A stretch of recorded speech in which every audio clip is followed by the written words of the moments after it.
emocionada, por isso que eu não gosto de falar em público, porque eu choro, eu tremo e eu não tenho como descrever com palavras a emoção que eu estou sentindo de ver minha família e os meus amigos confrontando no aniversário.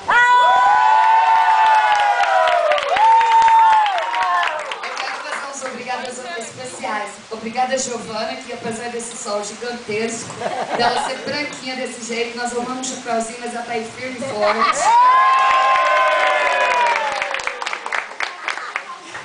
Obrigada, Kênia, que tá ralando, ficou aqui trabalhando e agora que veio aqui participar conosco, eu não vou ver tá firme!